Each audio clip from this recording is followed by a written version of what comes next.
Hello dear students and welcome back to my channel. In today's video, I am going to explain the summary of Sonnet 30 poem taken from Degree First Semester English.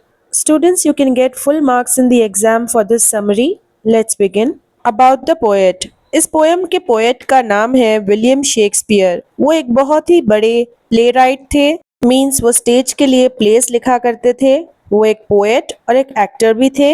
वो इंसान की feelings को काफ़ी अच्छे तरीके से समझते थे, जैसे कि फीलिंग ऑफ लव, सॉरो यानी कि गम, फ्रेंडशिप यानी कि दोस्ती एंड लॉस यानी कि नुकसान। आज तक भी दुनिया भर में लोग शेक्सपियर के प्लेस को परफॉर्म करते हैं। शेक्सपियर के सबसे ज़्यादा फेमस काम है Romeo and Juliet and Hamlet. Explanation, ये जो सोनेट है, सोनेट कहते हैं किसी भी पोएम को जिसमें 14 लाइनें हों। Any poem that has 14 lines. तो विलियम शेक्सपियर इस सोनेट में बात करते हैं एक मेमोरी की।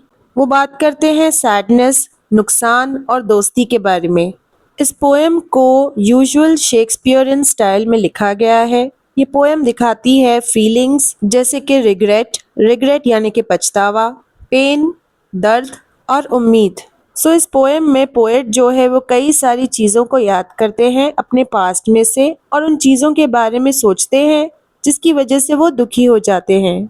इस पोएम की शुरुआत होती है जब पोएट खामोशी से अकेले बैठे हैं और सोच रहे हैं, और जिन मोमेंट्स को, जिन पलों को वो याद करते हैं उनके लिए वो लाइन यूज़ करते हैं पोएम में, sessions of sweet silent thought. इन खामोशी से भरे पलों में वो याद करते हैं उन चीज़ों के बारे में जिन्हें वो चाहते थे लेकिन हासिल नहीं कर पाए। He wanted them but could not get it। इसी वजह से वो साई करते हैं। साई का मतलब है लंबी सांस लेना, a long breath। और वो दर्द को महसूस करते हैं, He feels the pain। Poet sad हो जाते हैं, दुखी हो जाते हैं लॉस्ट टाइम को लेकर, यानी कि वो वक्त जो कि बीत गया और जो वेस्ट हो गया और जो चांसेस उन्होंने मिस कर दिए।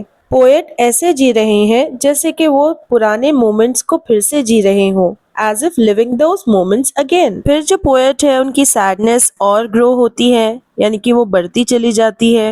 वो सोचते हैं अपने दोस्तों के बारे में जो मर चुके हैं। वो कहते हैं कि वो उनके कीमती दोस्त थे, precious friends, hidden in deaths dateless night, मतलब कि मौत हमेशा के लिए है। फिर वो अपनी पुरानी मोहब्बत को याद करते हैं, उन खुशी के पलों को जो अब जा चुके हैं। इन सारी यादों को याद करके वो और भी ज़्यादा दुखी महसूस करते हैं बार बार। वो अपनी सैडनेस को कंपेयर करते हैं एक तरह के कर्जे से, अ काइंड ऑफ डेट। ऐसा कर्जा जो उन्हें हर बार पे करना पड़ता है जब भी वो याद करते हैं, यानी कि उनका पुराना दर्द बार बार लौटकर आ जाता है। Showing that old pain comes back many times. इस पोएम के एंड में जो मूड है वो चेंज हो जाता है। पोएट सोचते हैं अपने खास दोस्त के बारे में और उनकी सारी सैडनेस चले जाती है। उनके दोस्त की याद उन्हें कंफर्ट देती है, यानी कि उन्हें सुकून महसूस कराती है, उन्हें खुशी होती है और उम्मीद भी जागती है। जो दोस्ती है वो उन्हें हील करती है, यानी कि उन्हें सुकून पहुंचाती है और उन्हें बेहतर भी महसूस करवाती है। वो जब अपने दोस्त के बारे में सोचते हैं तब उन्हें सुकून महसूस होता है और जितनी भी पुरानी अच्छी यादें थीं वो लौटकर आ जाती हैं। Restores all he lost in memory.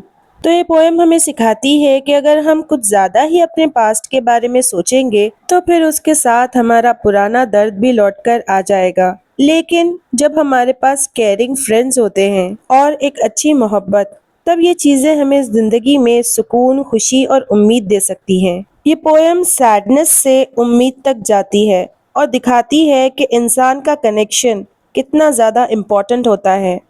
इस पोएम का मैसेज यही है कि अगर हम कुछ ज़्यादा ही अपने पास्ट के बारे में सोचेंगे तब हमें दुखी फील होगा, लेकिन अच्छे दोस्त और सच्ची मोहब्बत हमें कंफर्ट दे सकती हैं मुश्किल वक्त में भी। Students, if I was able to help you, then don't forget to hype this video and contact me on my Telegram ID if you need notes. And don't forget to check the playlist which is given in the comment section and hit the bell icon to get notified for my next upcoming video.